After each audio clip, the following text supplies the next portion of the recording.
Bismillahirrahmanirrahim. Alhamdulillahi rabbil alamin.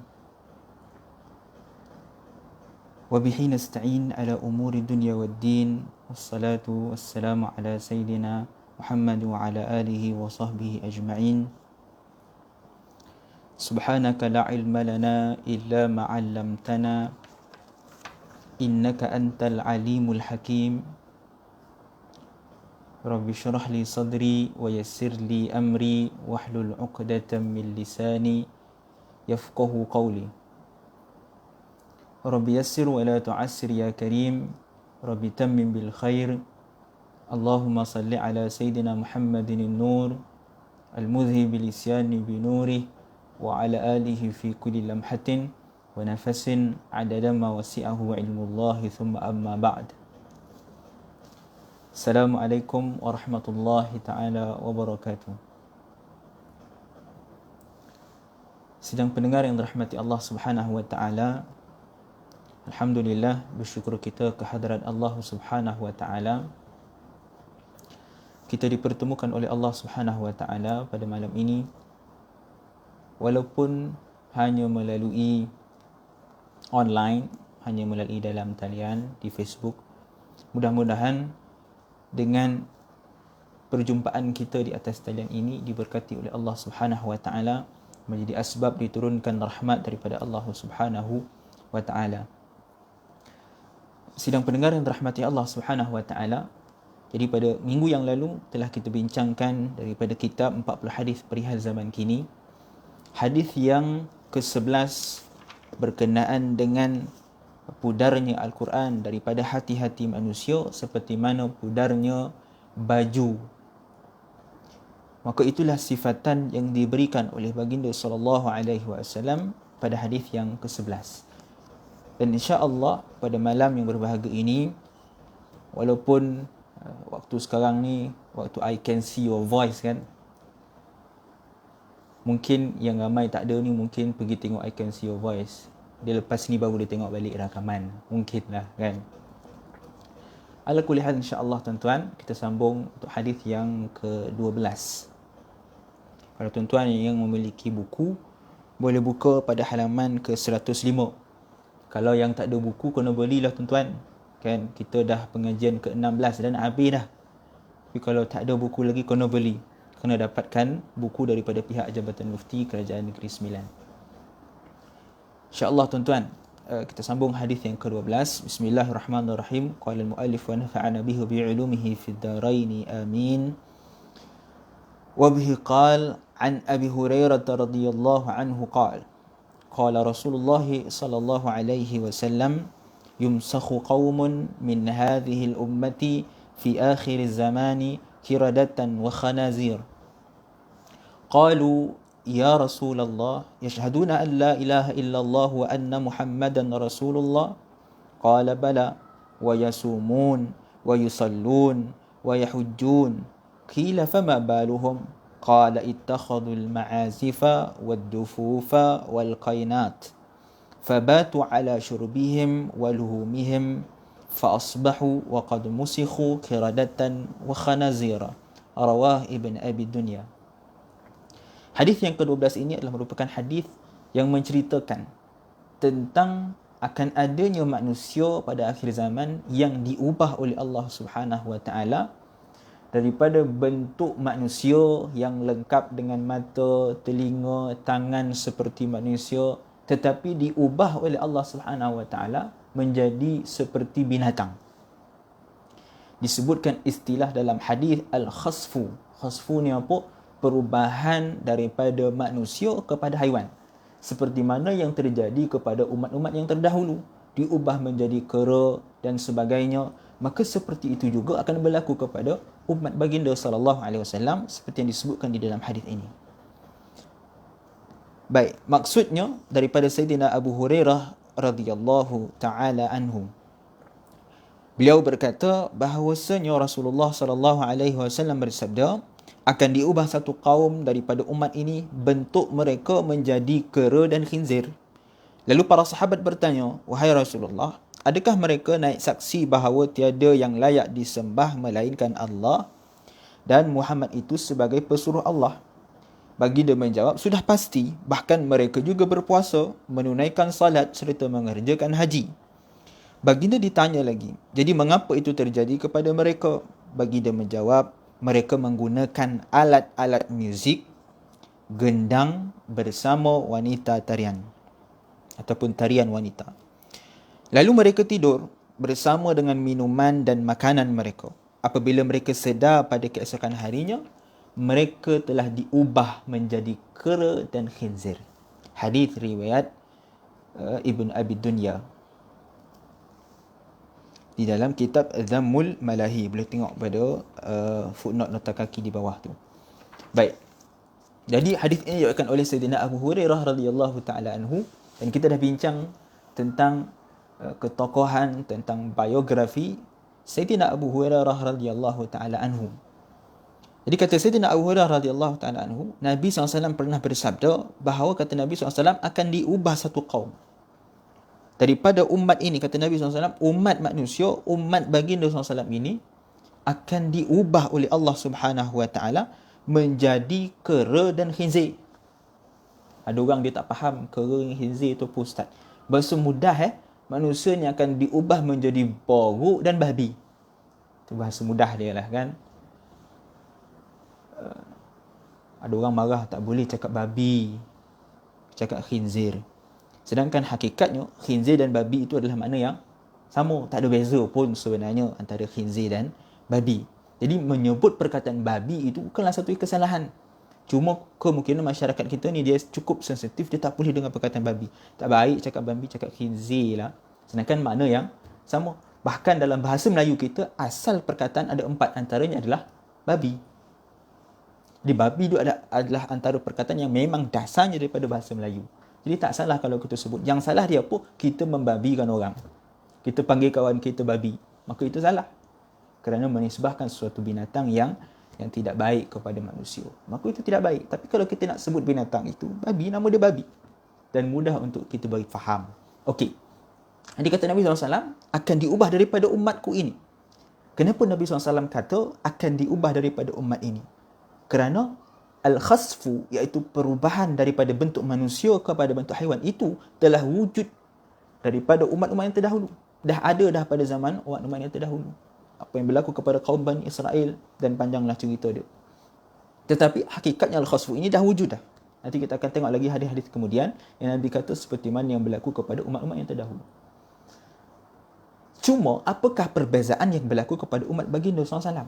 Bukankah Allah Subhanahu Wa Taala telah menjamin untuk tidak menurunkan azab kepada umat baginda SAW? Bukankah selagi mana jasad tubuh baginda SAW itu ada di muka bumi ini, Allah Subhanahu Wa Taala tidak akan menurunkan azab kepada umat ini?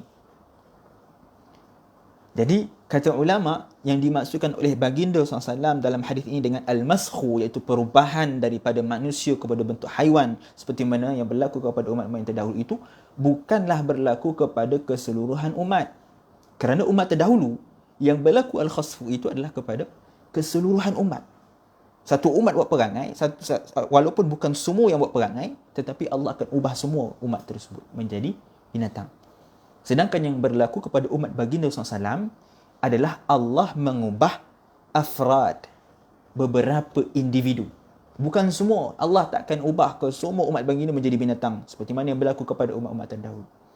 Sebaliknya Allah hanya akan mengubah afrad, beberapa individu yang melakukan apa yang disebutkan oleh baginda dalam hadis ini. Selain mereka tidak akan diubah oleh Allah Subhanahu Wa Taala menjadi bentuk kera dan khinzir. Okey. Jadi kata Nabi SAW, akan diubah kaum, yakni umat, sekelompok manusia daripada umat ini menjadi kera dan khinzir. Lalu para sahabat bertanya, wahai Rasulullah, adakah mereka naik saksi bahawa tiada yang layak disembah melainkan Allah dan Muhammad itu sebagai pesuruh Allah? Sahabat tanya, wahai Rasulullah, bukankah mereka itu naik saksi bahawa tiada yang layak disembah? Ini kenapa kita terjemah kepada tiada yang layak disembah? Sedangkan biasanya kita terjemah la ilaha illallah itu dengan terjemahan tidak ada Tuhan selain Allah. Itu terjemahan yang normal kita gunakan.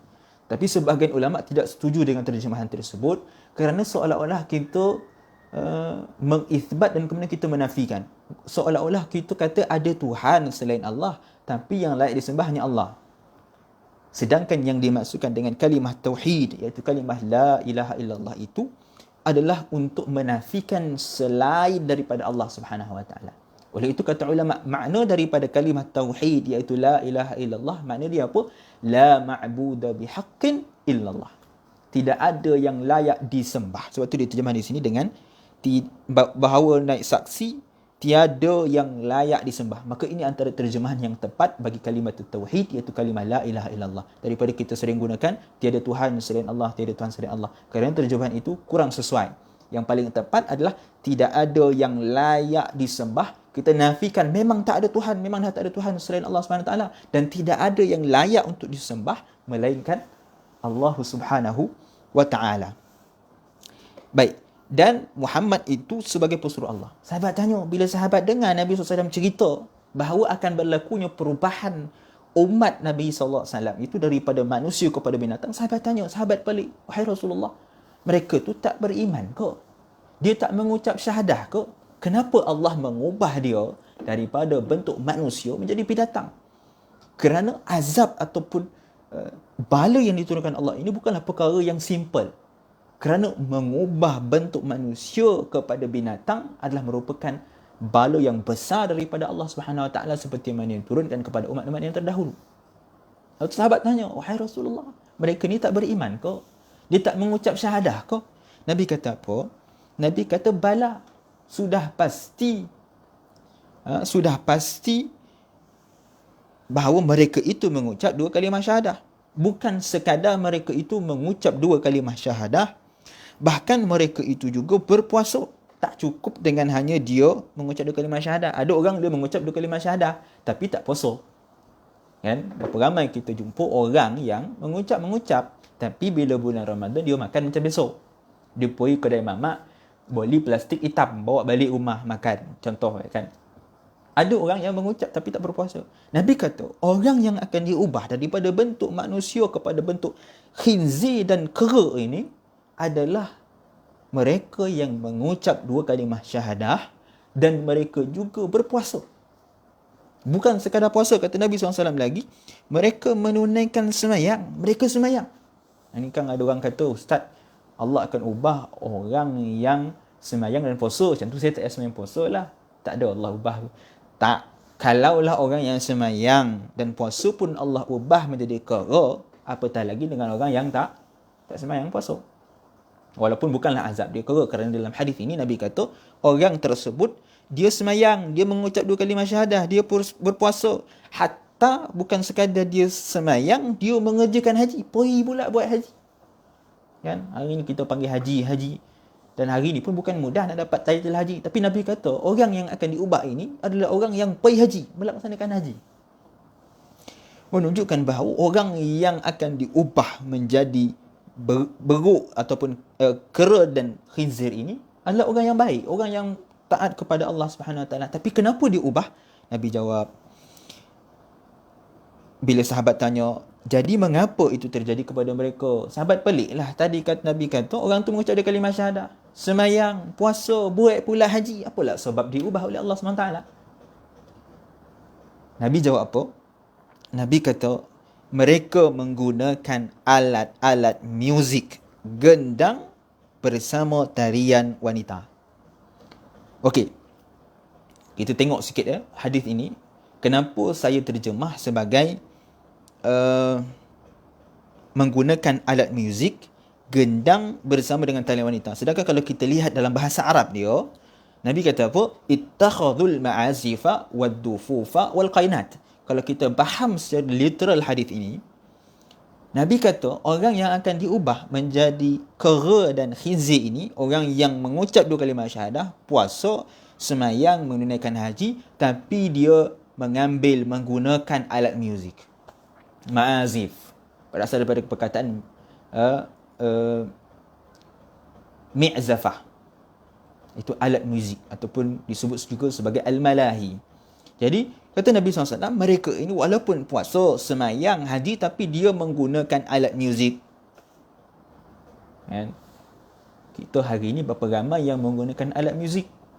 Berapa ramai yang main drum, main gitar, main kompang? Ustaz, orang qasidah apa main kompang? Boleh ke Ustaz? Ni Nabi kata akan diubah menjadi qara dan khizir. Adakah orang yang berqasidah main kompang, main gendang, main macam-macam lah akan diubah menjadi qara? Itu kita akan perincikan.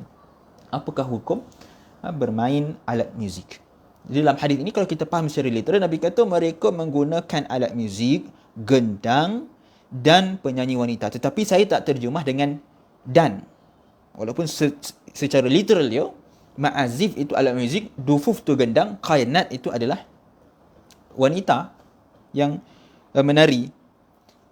Saya letakkan sebagai bersama.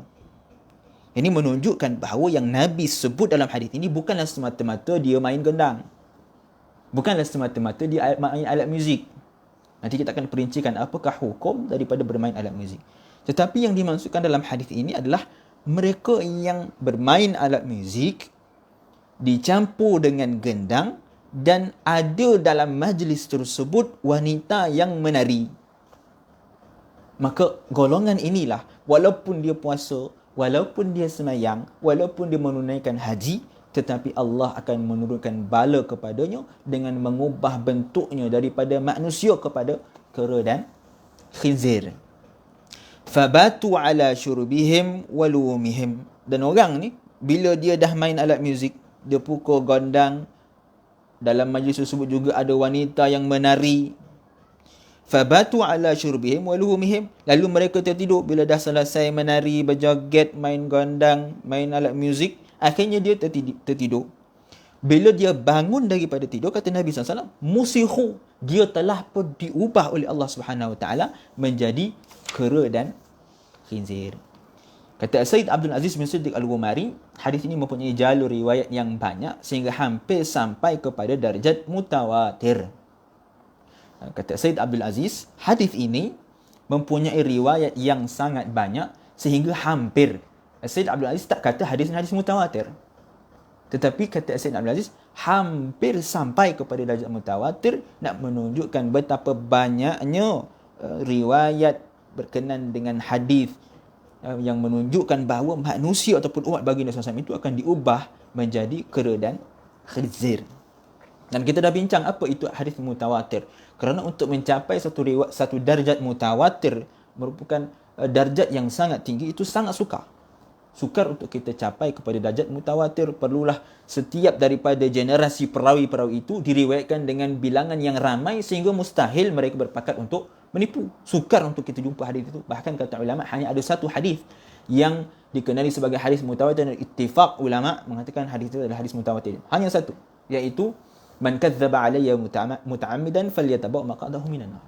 Sesiapa yang berdusta atas namaku, maka tempatnya dalam neraka. Kata sebagian ulama, inilah satu-satunya hadis yang mencapai kepada darjat mutawatir, menunjukkan bahawa betapa sukarnya untuk mencapai kepada darjat mutawatir. Tetapi kata Sayyid Abdul Aziz dalam hadis ini adalah merupakan hadis yang hampir sampai kepada mutawatir. Dan ada sebelum ini kita dengar Sayyid Abdul Aziz kata hadis ini hadis yang mutawatir. Jadi maksud mutawatir di sana bukanlah mutawatir hukumi, sebaliknya adalah mutawatir maknawi. Bukanlah secara hakikatnya dia adalah mutawatir, kerana untuk mencapai darjat mutawatir adalah sangat sukar. Sebaliknya dia hanyalah seolah-olah macam hadis mutawatir kerana terlalu banyak riwayat berkenaannya. Okey, kata saya ulang lagi, hadis ini mengkhabarkan berkenaan hal keadaan yang akan berlaku dan tersebar di seluruh pelosok negara serta dalam setiap peringkat. Ini setiap peringkat ni apa? Setiap peringkat masyarakat. Seperti mengambil penyanyi-penyanyi wanita. Perkara ini akan berlaku tak kira sama ada orang itu senang ataupun susah. Dia akan dilakukan oleh orang yang tak kaya pun akan buat. Hari ni ada tak orang yang susah duduk kat kampung tapi buat majlis joget lambak misalnya. Buat majlis tari menari, panggil band, ada perempuan berjoget, lelaki berjoget, ada pula arak. Adakah perbuatan tersebut hanya berlaku di bandar? Tak. Di Malaysia kita sendiri berlaku di kampung-kampung. Berlaku di seluruh pelosok negara. Walaupun hari ini kita boleh kata hampir dah kurang lah. Tak seperti dulu. Alhamdulillah. Tapi perkara itu berlaku daripada setiap peringkat masyarakat. mengambil penyanyi wanita dalam majlis perayaan, panggil jemput artis menyanyi.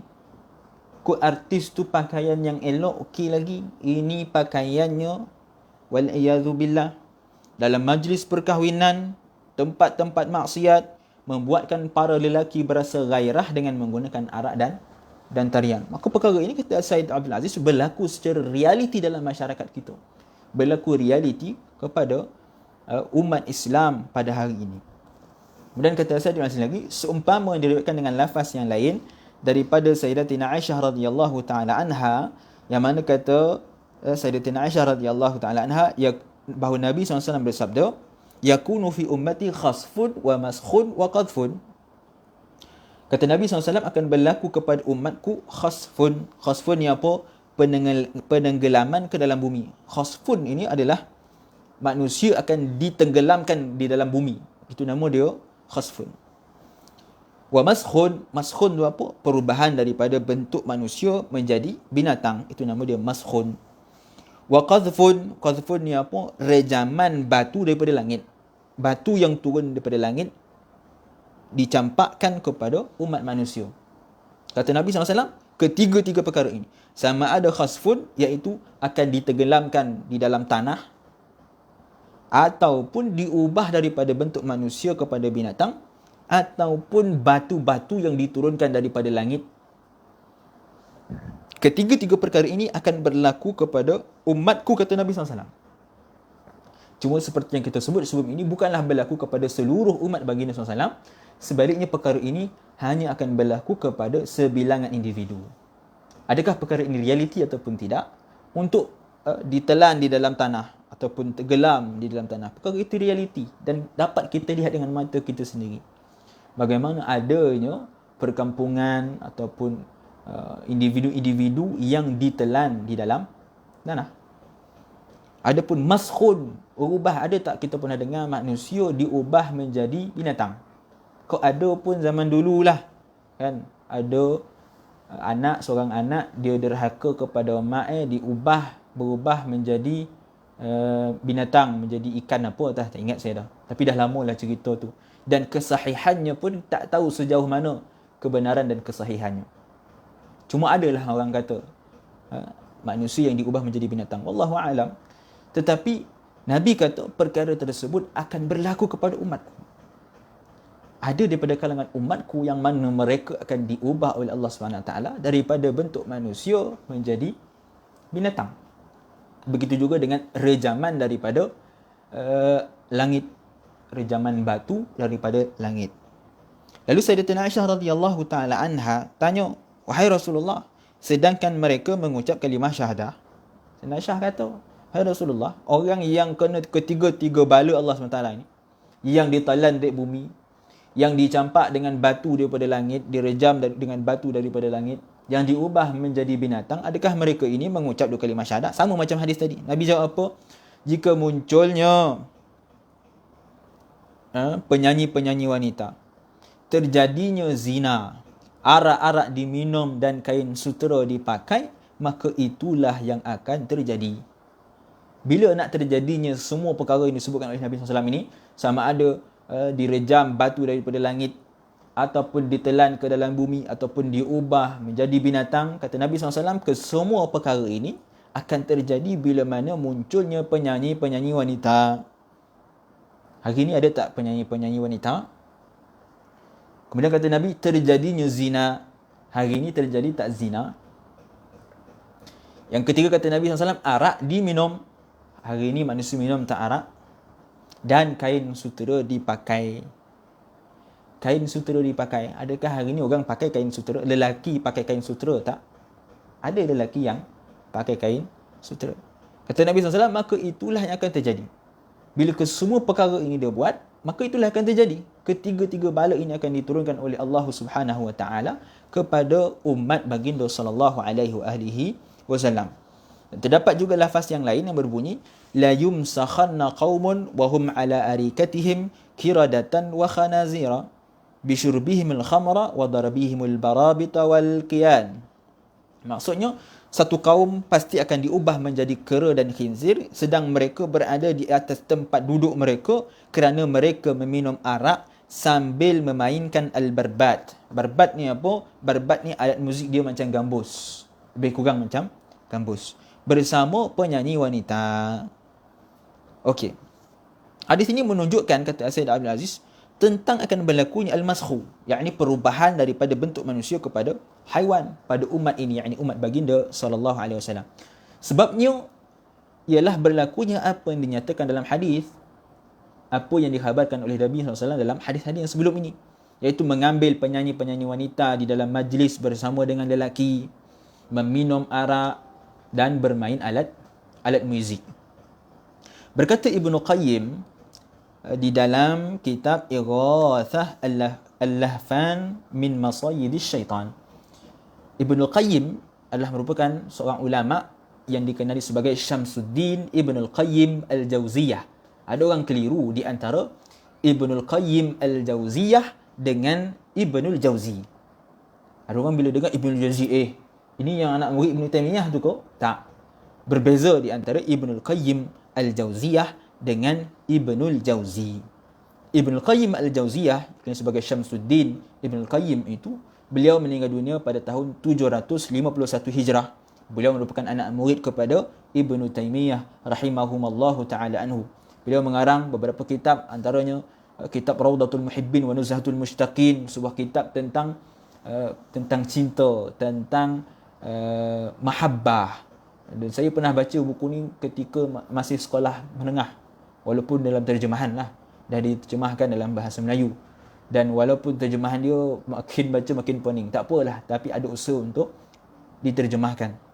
Beliau juga mengarang kitab Ar-Ruh, kitab Zadul Ma'ad, kitab At-Tibun Nabawi, Al-Kabair, Madarijus Salikin, dan beberapa kitab yang lain. Maka ini nama dia Ibnul Qayyim Al-Jauziyah. Yang seorang lagi nama dia Ibnul Jauzi, yang digelar sebagai Abul Faraj. Abul Faraj Ibnul Jauzi. Beliau meninggal dunia pada tahun 597 Hijrah. Beliau lah yang telah mengarang kitab Daf'us Syubah At-Tashbih, kitab Al-Mawdu'at. Bila kita dengar Al-Mawdu'at oleh Ibnul Jauzi, maka itu bukan Ibnul Qayyim. Ada orang salah faham bila dengar hadis ini dia akan dalam kitab Al-Mawdu'at. Mawdu'at ni apa? Sebuah kitab hadis yang menghimpunkan hadis-hadis yang palsu. Bila dia dengar kitab Al-Mawdu'at disebutkan oleh Ibnul Jauzi dalam kitab Mawdu'at, dia ingat Ibnul Qayyim Al-Jauziyah. Sedangkan pemilik pengarang kepada kitab Mawdu'at itu adalah Ibnul Jauzi, Abul Faraj Ibnul Jauzi, yang meninggal dunia pada tahun 597 Hijrah. Beliau juga mengarang kitab Al-Ilal, kitab Talbisul Iblis, Sayyidul Khatir, dan beberapa kitab yang lain. Maka ini dua individu yang berbeza. Yang disebutkan oleh Sayyid Abdul Aziz dalam kitab ini adalah Ibnu Qayyim Al-Jauziyah, pengarang kepada kitab Ighathatul Lahfan min Masayidis Syaitan. Ada yang dia sensitif, dia kata, "Ustaz, ni kenapa ni Sayyid Abdul Aziz diriwayatkan daripada Ibnu Qayyim? Ibnu Qayyim ni kan nak murid kepada Ibnu Taimiyah." Kita kena faham dalam soal ilmu, dalam sudut medan ilmu, kita tak boleh menolak kesemua pandangan seseorang tokoh. Ya, kita tak setuju dengan tokoh tersebut, tetapi kita tak boleh menolak keseluruhannya. Sebab tu walaupun Ibnu Qayyim Jauziyah banyak pendapat dia yang kontroversi, tetapi para ulama masih membaca kitab-kitabnya, terutamanya dalam bab tasawuf, seperti kitab Madarijus Salikin. Diajar di dalam pengajian-pengajian ilmu, kerana dia hanya bermasalah, ataupun beliau Ibnu Jauzi ala ra'si wal ain, beliau lebih alim daripada saya, lebih alim daripada kita semua, ala ra'si wal ain. Tetapi ada beberapa pandangan beliau yang syadz, yang diragui, yang bersalahan dengan jumhurul ummah. Maka oleh kerana itu kita tidak menerima pandangan Ibnu Qayyim Jauziyah yang bercanggah ataupun syadz dalam masalah-masalah yang telah dijumhurkan, yang telah disepakati oleh umat. Adapun dalam masalah tasawuf, maka kita boleh mengambil. Cuma para ulama menasihatkan kepada kita untuk tidak membaca kitab-kitab Ibnu Taimiyah. Begitu juga dengan kitab Ibnu Jauzi ataupun Ibnu Qayyim Al-Jauziyah, bukan Ibnu Jauzi, Ibnu Qayyim Al-Jauziyah. Kerana seseorang itu dikhawatiri dia tak tahu mana yang satu yang betul, mana satu yang salah. Guru kami Syekh Abu Huda Al-Yaqubi, dalam pengajian beliau, ada anak murid tanya, "Syekh, boleh tak saya nak baca kitab Ibnu Taimiyah?" Ada orang kata tak boleh kita baca, bahaya semua. Kata Syekh Abu Huda Al-Yaqubi, hafizahullah ta'ala anhu, dia kata, boleh baca, tetapi dengan syarat kalian tahu untuk membezakan mana yang betul, mana yang salah. Kok sedar diri kita tak mampu untuk membezakan mana yang betul, mana yang salah, asas ilmu pun tak ada, maka tinggalkanlah. Sebab apa? Dikhawatiri kita terambil benda-benda yang bercanggah dengan ijma'ul ummah, bercanggah dengan pendapat jumhurul ulama. Maka dinasihatkan kita untuk tinggalkan. Ambillah kitab-kitab lain yang tak kontroversi. Tinggalkan yang kontroversi. Okey. Jadi kata Ibnul Qayyim dalam kitab Ighathatul Lahfan, kata beliau, telah jelas hadis yang menunjukkan akan terjadinya al-maskhu. Beliau sendiri mengakui akan kebenaran hadis berkenaan dengan al-maskhu, seperti mana disebutkan oleh Sayyid Abdul Aziz, bahawa riwayatnya hampir kepada riwayat yang mutawatir. Perkara ini akan terjadi dalam riwayat hanya terikat kepada penyanyi dan peminum arak. Ini kita sebutkan tadi bahawa perbezaan di antara al-maskhu, perubahan daripada bentuk manusia kepada binatang yang berlaku kepada umat baginda SAW dengan umat yang terdahulu adalah al-maskhu, itu perubahan daripada bentuk manusia kepada binatang yang berlaku kepada umat baginda SAW hanya khusus kepada penyanyi-penyanyi dan peminum arak. Adapun selain mereka tidak akan diubah oleh Allah SWT menjadi bentuk kera dan khinzir. Dalam sebagian riwayat yang lain, diriwayatkan dalam bentuk yang mutlak. Ada riwayat yang menunjukkan bahawa al-maskhu ni akan berlaku dalam secara mutlak. Tetapi kata Sayyid Abdul Aziz bin Siddiq Al-Ghumari, mutlak ni apa? Maksudnya dia tak sebut bahawa al-maskhu hanya akan terjadi kepada peminum arak ataupun pemain muzik. Tetapi kata Sayyid Abdul Aziz dalam kitab ini, perkara yang mutlak akan dibawa kepada perkara yang muqayyad. Ini perbahasan dalam ilmu usul fiqh. Ada nama mutlak, ada nama dia muqayyad. Cuma saya tak berhajat untuk kita bincang secara panjang lebar tentang apa itu mutlak, apa itu muqayyad. Cuma secara umum, mutlak itu adalah perkara yang dikhabarkan secara umum tanpa terikat dengan sesuatu. Adapun muqayyad itu adalah diikat dengan sesuatu. Contoh, ada hadis yang menunjukkan bahawa al-maskhu itu akan berlaku kepada semua manusia. Tak kira lah dia main alat muzik ke, tak kira lah dia minum arak ke, dia akan diturunkan oleh Allah SWT bala al-maskhu, iaitu diubah menjadi binatang. Itu mutlak, umum. Semua akan kena.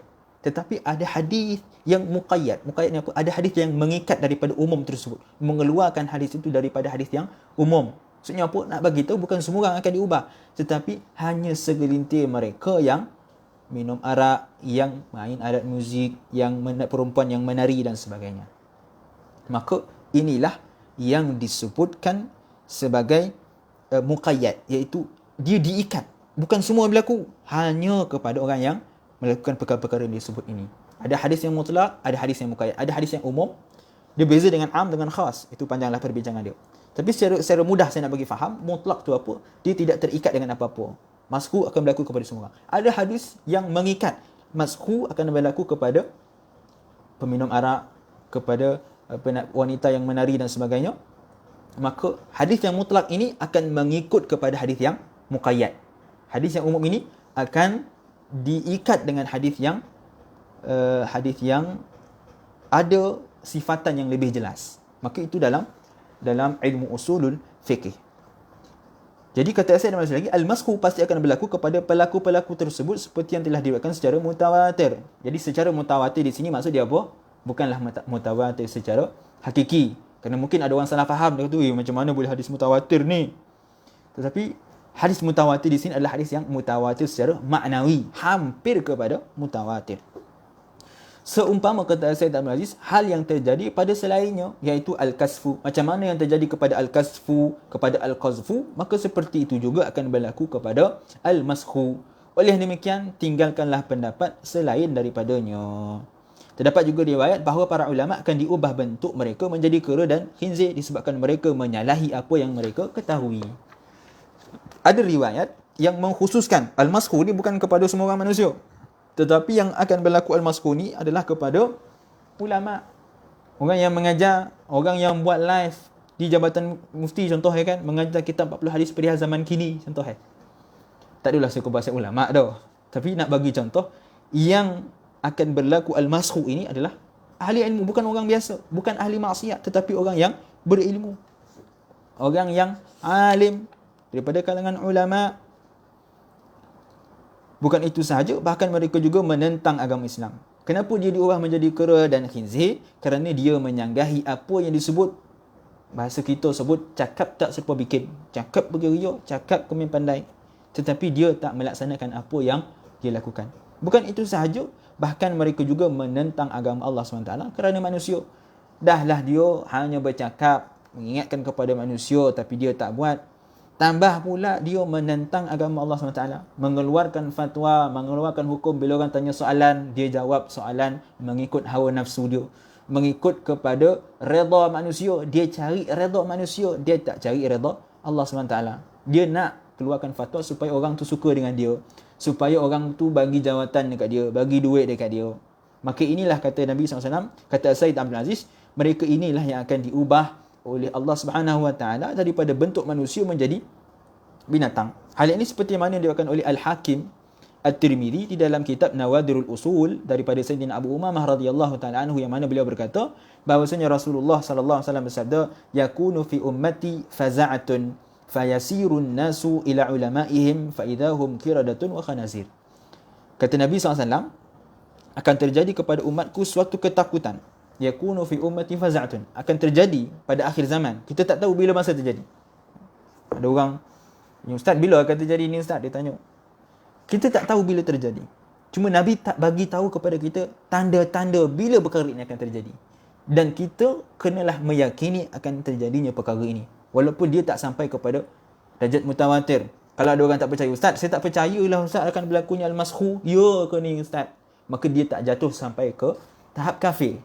Kenapa? Kerana hadis berkenaan dengan al-maskhu, iaitu perubahan daripada bentuk manusia kepada binatang, itu bukanlah hadis yang mutawatir. Bukanlah hadis yang disepakati oleh ulama, oleh ijma'ul ummah. Dia hanya hampir sampai kepada mutawatir. Oleh itu kalau ada orang dia kata saya tak percaya dengan al-maskhu, maka dia tak jatuh kafir, cuma dia fasik kerana menolak hadis. Okey. Kata Nabi SAW, yakunu fi ummati faza'atun, akan berlaku kepada umatku satu ketakutan, dan kita tak tahu macam mana ketakutan tersebut. Dan kita tak boleh nak cerita, nak bagi tahu apa ketakutan itu. Seperti mana disebutkan oleh Sayyid Abdul Aziz dalam awal-awal kitab tadi, awal-awal kitab ini, bila dah sebut awal-awal, beliau bagi peringatan untuk kita baca hadis-hadis berkenaan dengan keadaan akhir zaman, keadaan berkenaan dengan peristiwa-peristiwa akhir zaman, tanda-tanda kiamat. Maka kita dilarang untuk menterjemah, memahami ikut kepala kita, mengikut tergagak kita. Kalau kita rasa macam betul juga kan, ni mungkin ketakutan yang berlaku hari ni lah kes dah hampir kepada 10,000 contoh kan. Dia mengandaikan bahawa ketakutan dalam hadis ini adalah ketakutan yang berlaku pada hari ini. Maka perkara itu dilarang. Sebab apa? Sebab kita tak tahu bagaimana ketakutan yang disebutkan oleh baginda SAW dalam hadis ini. Oleh itu diamlah. Tak payah kita memandai-mandai nak cerita, nak tunjuk pandai kononnya apa yang berlaku hari ini semua ada dalam hadis ni. Ini yang bahaya. Adalah golongan yang menolak vaksin, yang tak percaya dengan COVID, dia kata ni semua mainan Yahudi dan sebagainya. Sebab apa? Dia baca hadis ni Nabi kata ni. Ya, Nabi bagi tahu, tapi kita tak tahu hakikat sebenar dan kita tak boleh nak kata. Sebab tu Sayyid Abdul Aziz kata pada awal kitab ini, kalau kita nak memahami hadis-hadis yang berkenaan dengan keadaan akhir zaman, kalau kita tak faham, kita tak tahu sebab dia belum berlaku, maka tinggalkan hadis tersebut. Jangan poning-poning kepala nak memahami macam mana keadaan tersebut. Serahkan kepada orang yang ada pada keadaan hadis ini telah berlaku. Ya, dia orang yang tahu. Supaya apa? Supaya kita tidak menterjemahkan, memahami hadis keluar daripada konteks sebenar. Okey. Kata Nabi SAW, akan berlaku satu ketakutan. Bila berlaku ketakutan tersebut, manusia akan pergi cari ulama dia. Mereka semua akan cari ulama. Tapi bila dia cari ulama, dia jumpa ulama, tengok ulama dia, orang alim pada zaman tersebut, dah diubah oleh Allah menjadi kera dan khinzir. Kan?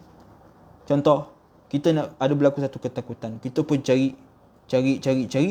Nak tanya ustaz ni, nak tanya hukum ni, apa lah kono ni, macam mana nak buat ni, ada ketakutan ni kan. Bila cari, tengoklah, dah jadi khinzir dah. Dah jadi kera dia. Maka ini yang dikhabarkan oleh baginda SAW, iaitu al-maskhu itu berlaku kepada ulama, bukan kepada orang yang ahli maksiat. Sanad hadis ini adalah la ba'sa bihi, iaitu diterima walaupun dia tidaklah sampai kepada martabat yang sahih. Okey.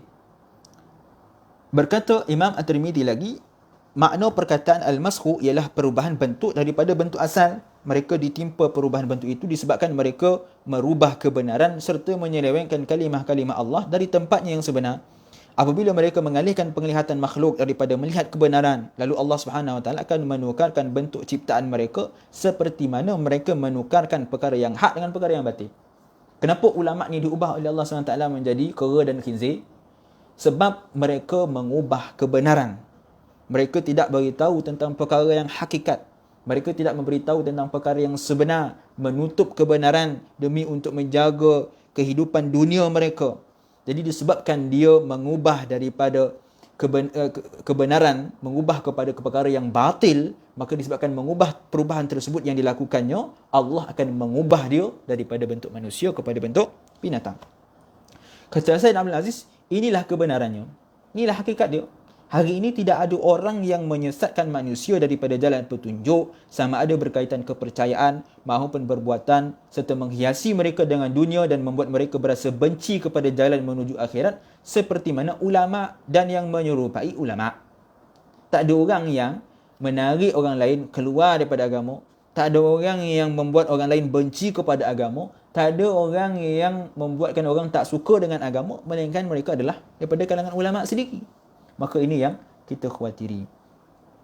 Kalaulah tidak diubah bentuk mereka sekalipun, kata Sayyid Abdul Aziz, sesungguhnya hati mereka telah diubah sepenuhnya kerana perbuatan mereka ini. Maka jadilah mereka seumpama orang yang diubah bentuknya sebagai balasan ke atas mereka. Kata Sayyid Abdul Aziz, kalaulah kita kata al-mashu ni bukanlah secara hakiki. Maksud dia apa? Bukanlah manusia tu akan diubah tiba-tiba bangun pagi jadi babi dia jadi khinzir dia. Ataupun jadi borok, jadi kera melompat-lompat dia dalam bilik contoh kan. Kalaulah kita tak nak memahami secara zahir pun, maka kita juga boleh memahami secara maknawi. Maknawi ni maksud dia apa? Maksud dia walaupun hakikatnya bentuk dia macam masih bentuk manusia, tetapi perangai dia macam perangai khinzir. Perangai dia macam perangai kera. Walaupun bentuk dia kita nampak macam manusia, tapi sebenarnya dia dah macam khinzir dah. Dia dah macam babi dah perangai. Dia dah macam kera dah, melompat-lompat tak tentu arah. Dia dah sama seperti binatang tersebut, walaupun dia bukan diubah secara hakiki tetapi diubah secara maknawi. Wal'iyadu billah.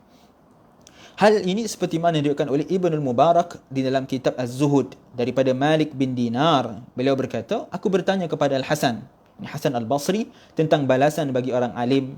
Lalu beliau menjawab, matinya hati. Aku bertanya lagi, apakah yang dimaksudkan dengan matinya hati? Beliau menjawab, mencari dunia dengan amalan akhirat.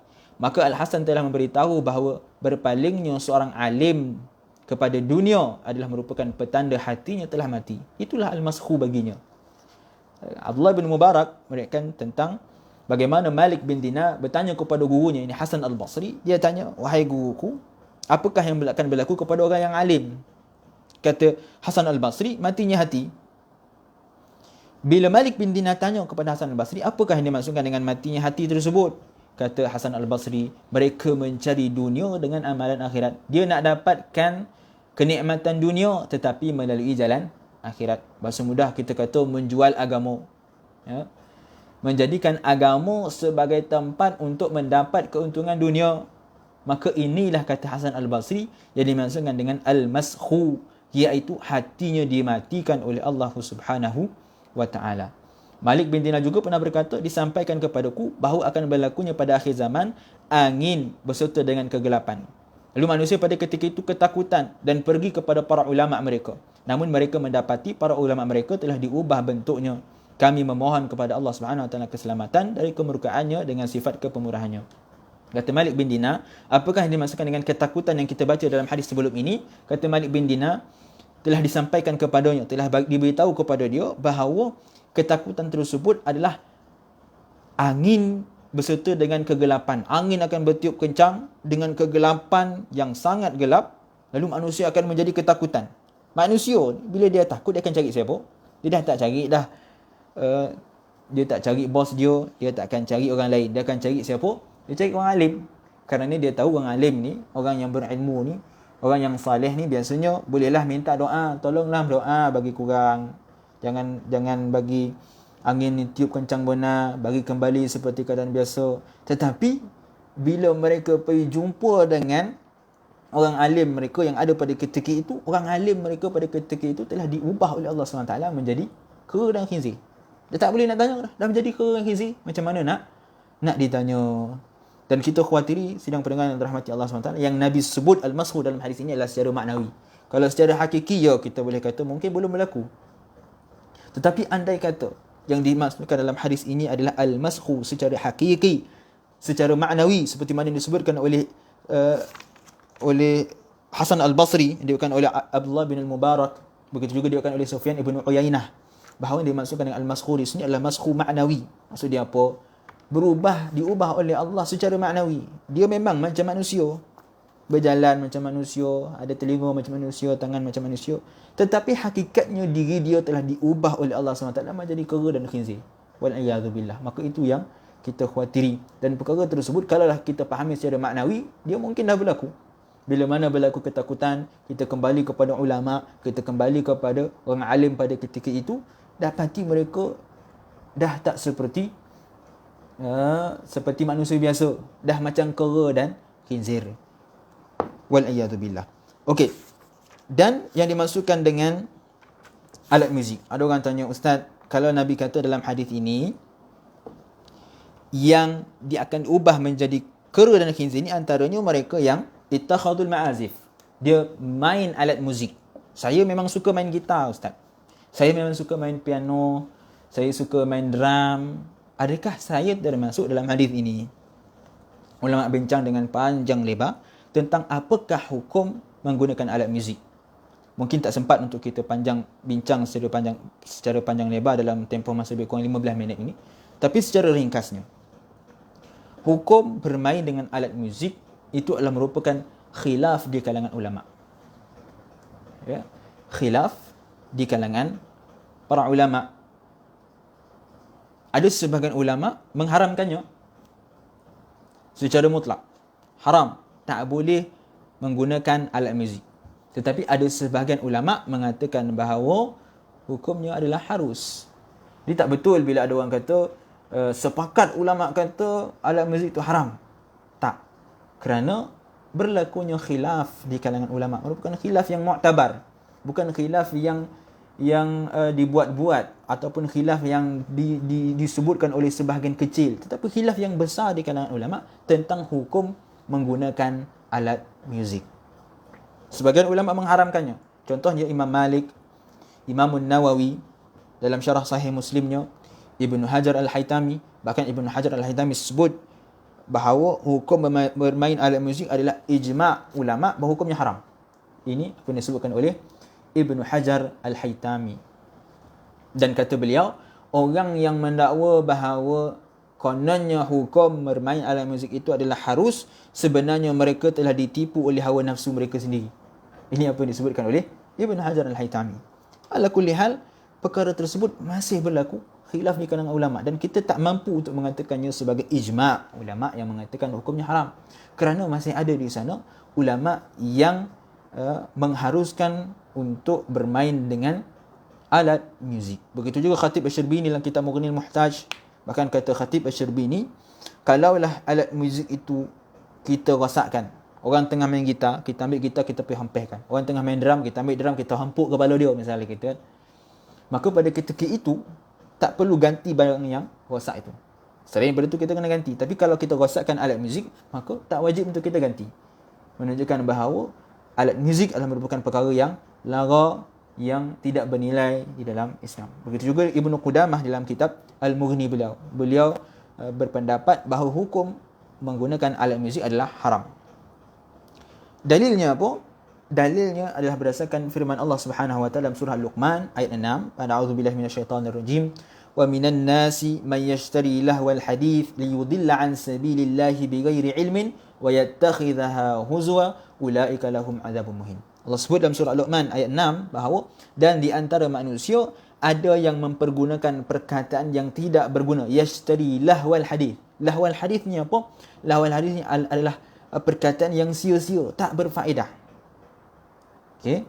Untuk menyesatkan manusia, liyudilla an sabilillah, untuk menyesatkan manusia daripada jalan Allah Subhanahu wa taala dan menjadikan jalan Allah itu olok-olokan. Mereka itu akan memperolehi azab yang menghinakan. Jadi sebagian ulama kata lahwun di sini, apa maksud dia?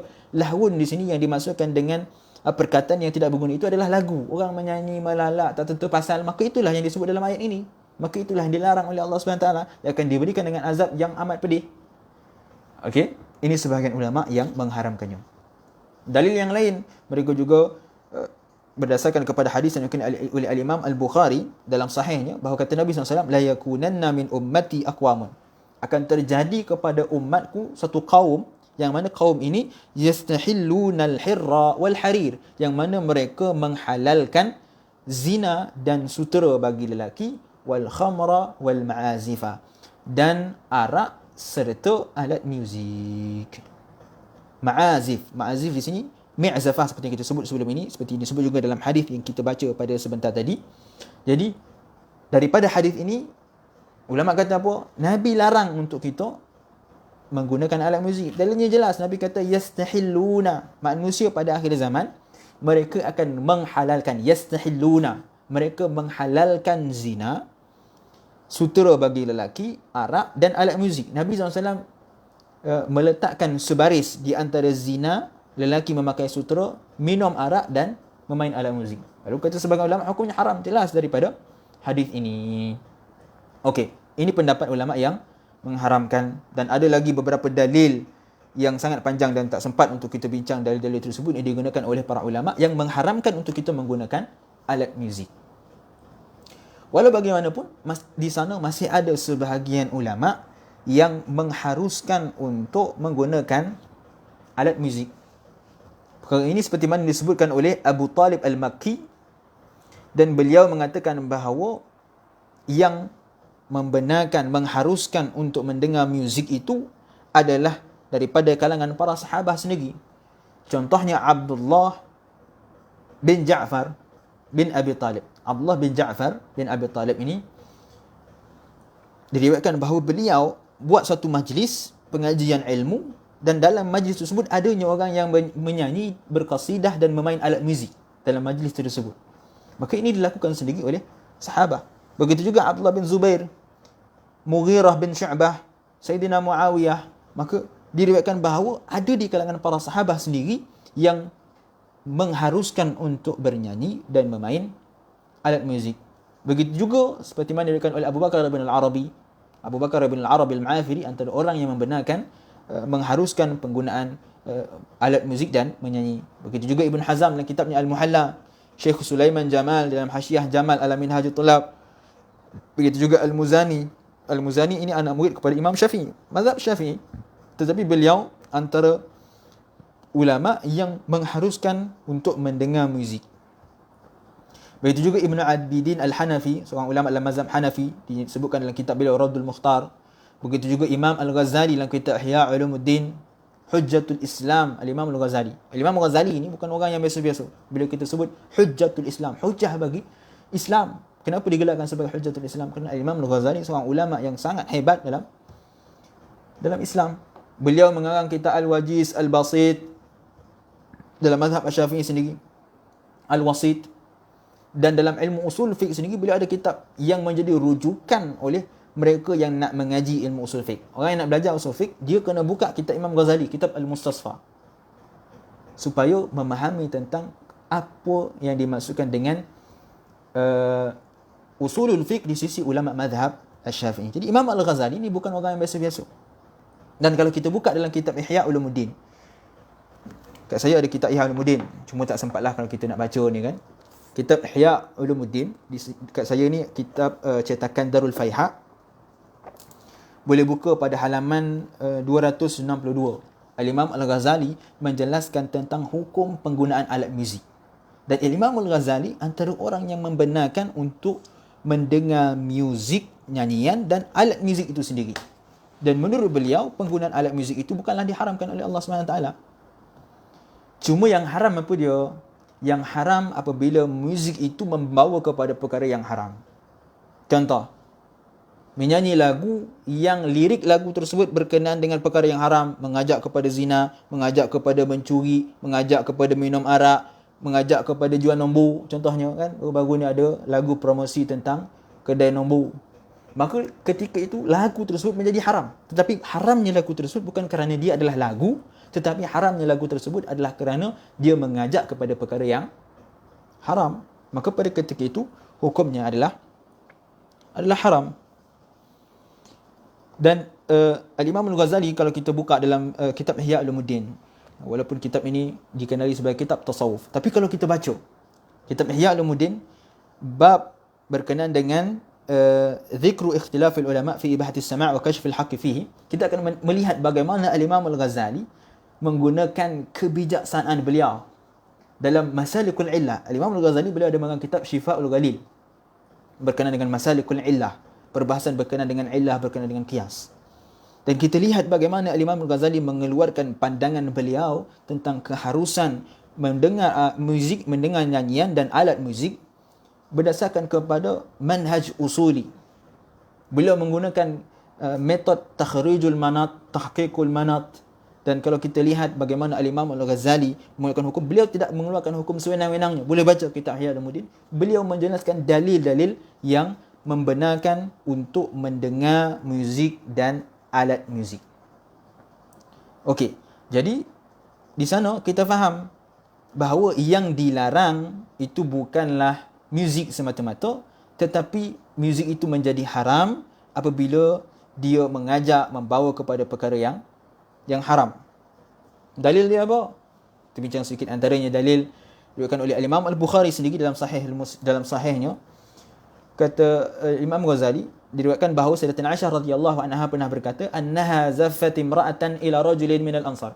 Faqala Nabi sallallahu alaihi wasallam, ya Aisyah, ma kana ma'akum lahwun fa innal ansara yu'jibuhumul lahw. Ini jawab kepada ayat yang sebelum tadi yang digunakan oleh mereka yang mengharamkan alat muzik dengan mengatakan bahawa Allah melarang untuk lahwun. Tapi dalam hadis ini dikatakan oleh Al-Imam Al-Bukhari yang mana kata Sayyidatina Aisyah, suatu ketika aku tengah menyiapkan seorang wanita untuk bernikah. Tengah tolong-tolong duk make up, duk touch up, pasangkan eyeshadow, contoh kan. Zaman tu tak ada eyeshadow dah. Contohnya, tengah siapkan pengantin, tiba-tiba Nabi datang, Nabi kata, ya Aisyah, wahai Aisyah, tak ada ke benda yang hiburan sikit lah dalam majlis perkahwinan ni? Sebab orang Ansar ni, mereka sukakan hiburan. Nabi bagi tahu kepada Aisyah. Tanya kepada Aisyah, tak ada ke hiburan? Baiklah sikit hiburan. Sunyi macam orang nak mati. Oh tu saya tambahlah kan. Tapi Nabi SAW tanya kepada Aisyah, wahai Aisyah, tak ada ke hiburan? Menunjukkan bahawa baginda SAW sendiri tidak menghalang untuk hiburan. Begitu juga diriwayatkan daripada Sayyidina Anas bin Malik radhiyallahu taala anhu bahawa Nabi SAW satu ketika marra bi ba'dil Madinah. Nabi pusing sekitar Madinah. Fa idza huwa bi jiwarin yadribna biduffihinna wa yataghannayna wa yaqulna nahnu jiwari min bani Najjar ya habadha Muhammad min jar. Faqala Nabi SAW, ya'lamu Allahu inni la uhibbukunna. So ketika Nabi SAW berjalan di sekitar Madinah, tiba-tiba Nabi melihat ada sekelompok wanita yang sedang bermain muzik dan menyanyi. Main muzik dan menyanyi. Wanita pula tu, bukan lelaki. Wanita. Bermain alat muzik dan menyanyi. Dia nyanyi apa? Nahnu jiwari min bani Najjar, ya habadha Muhammadun min jar. Kata dia, kami gadis daripada Bani Najjar. Betapa bertuahnya kami memiliki jiran seperti Muhammad sallallahu alaihi wasallam. Dia nyanyi lagu seperti itu. Lalu Nabi kata apa? Nabi tak larang. Nabi tak kata apa kau menyanyi-nyanyi. Ni kau tahu tak ni macam setan menyanyi. Nabi tak kata. Nabi tak larang mereka menyanyi. Sebaliknya Nabi kata apa? Ya'lamullahu inni la uhibbukunna. Allah lebih mengetahui betapa aku lebih mencintai kalian, kata baginda sallallahu alaihi wasallam. Begitu juga riwayat daripada Sayyidatina Aisyah radhiyallahu taala anha. Berkata Sayyidatina Aisyah, anna Abu Bakr dakhala alaiha wan Nabi sallallahu alaihi wasallam indaha yaum fitrin aw adha. Satu ketika Sayyidina Abu Bakar masuk ke rumah Nabi SAW dan pada ketika itu hari raya Aidul Fitri ataupun Aidul Adha. Syak daripada perawi. Wa indaha qayanatani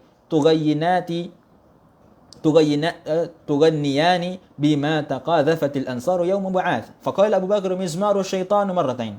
Satu ketika bila Abu Bakar masuk ke dalam rumah baginda SAW pada perayaan, suatu perayaan tak tahu sama ada perayaan tersebut adalah Aidilfitri ataupun Aidil Adha. Dan ada wanita sedang menyanyi-nyanyi dalam rumah baginda SAW. Lalu Sayyidina Abu Bakar kata apa? Mizmaru syaitan, mizmaru syaitan. Kata Sayyidina Abu Bakar radhiyallahu taala anhu, ini semua suruling syaitan. Ini syaitan punya gajah ni, kata Sayyidina Abu Bakar, marah kepada wanita yang sedang menyanyi pada ketika itu. Maka Nabi SAW pun berkata, dan ada riwayat mengatakan bahawa Nabi SAW pada ketika itu tengah berselubung, tengah berehat. Bila masuk Abu Bakar, tiba-tiba mengatakan ini semua suruling setan, ni macam setan tak boleh menyanyi. Nabi buka selubung Nabi SAW dan melihat Abu Bakar As-Siddiq radhiyallahu ta'ala anhu. Lalu kata Nabi SAW, da'huma ya Aba Bakrin, biarkanlah dia orang, wahai Abu Bakar. Inna likulli qaumin 'aidan wa inna 'aidana hadzal yaum. Kata Nabi SAW, biarkan mereka, wahai Abu Bakar. Jangan kau marah mereka, wahai Abu Bakar. Sesungguhnya setiap kaum itu ada baginya perayaan. Dan hari ini hari raya kita. Bergembiralah, janganlah berduka cita, sedihlah, semua ni hari raya. Nabi benarkan untuk wanita itu menyanyi. Dan ada juga riwayat lain. Panjanglah kalau kita nak cerita. Ada satu ketika Nabi SAW tanya kepada Sayyidatina Aisyah radhiyallahu ta'ala anha, wahai Aisyah, tuhibbina an tughanniyak. Satu ketika ada seorang wanita datang kepada Nabi SAW. Nabi tanya, ya Aisyah, at-ta'rifina hadhi? Wahai Aisyah, kau tahu tak ni siapa?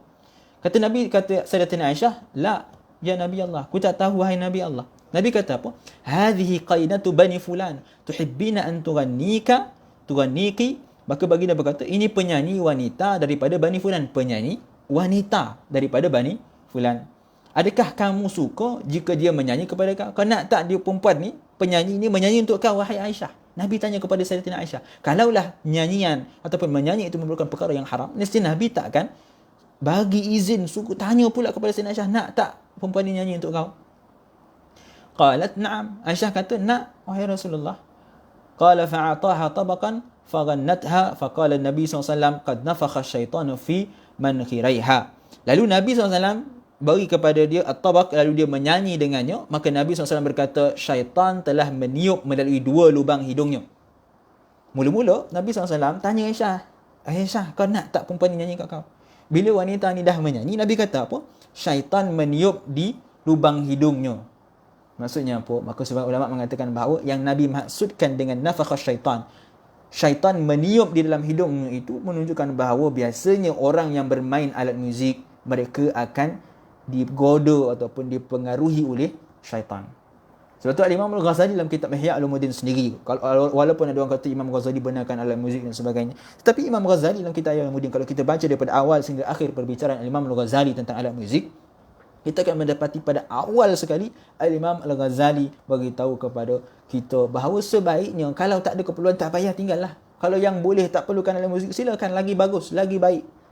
Tapi kalau dia nakkan alat muzik, maka kita tidak ada hak untuk melarangnya. Kerana bagi Imam Al-Ghazali tidak ada dalil yang jelas menunjukkan bahawa muzik dan alat muzik itu diharamkan oleh Allah Subhanahu Wa Taala. Bahkan baginda sendiri dalam banyak hadis menunjukkan bahawa Nabi SAW bagi izin kepada para sahabat, para sahabiat untuk bermain muzik, untuk menyanyi. Cuma kita perlu menjaga daripada sudut nyanyian. Tak boleh ada menyanyi dengan lagu yang tak senonoh, lirik-lirik yang bercanggah dengan Islam, ataupun berlakunya percampuran di antara lelaki dan wanita, ataupun penyanyi itu menggunakan pakaian yang tidak menutup aurat, maka pada ketika itu hukumnya jelas haram. Tapi kalau wanita itu menyanyi bersama dengan wanita, menutup aurat, tak ada lelaki, maka pada ketika itu hukumnya tidaklah menjadi haram. Maka itulah sedikit sebanyak, kalau kita nak bincang banyak lagi dalil yang disebutkan oleh para ulama dalam menjelaskan tentang keharusan muzik dan alat muzik. Ala kulli hal, kita perlu mengakui bahawa perkara ini adalah perkara yang khilaf. Kalau ada orang kata haram, okey, silakan. Itu pendapat dia. Dan lagi bagus untuk dia mengatakan haram. Dia tak nak untuk lagu, dia nak beribadah 24 jam. Silakan. Dan itulah yang terbaik. Tapi kalau ada orang dia nak alat muzik, dia nak berseronok sikit-sikit, setakat nak beribadah, ya kerja, dia naklah dengar muzik kadang-kadang, maka ia tidaklah dihalang di dalam Islam, bahkan diharuskan di dalam Islam selagi mana dia tidak melanggar peraturan-peraturan yang telah ditetapkan oleh Islam. Wallahu a'lam tuan-tuan sidang pendengar yang dirahmati Allah Subhanahu wa taala. Saya mohon maaf jika ada terlanjur kata dan tersalah bicara. Baik itu datang daripada Allah Subhanahu wa taala, kurang dalam hal itu datang daripada diri saya sendiri. Hakikatnya keduanya datang daripada Allah Subhanahu wa taala. Kita jumpa lagi pada sesi akan datang jika diberi izin oleh Allah Subhanahu wa taala. Wal afu minkum. Assalamualaikum warahmatullahi taala wabarakatuh.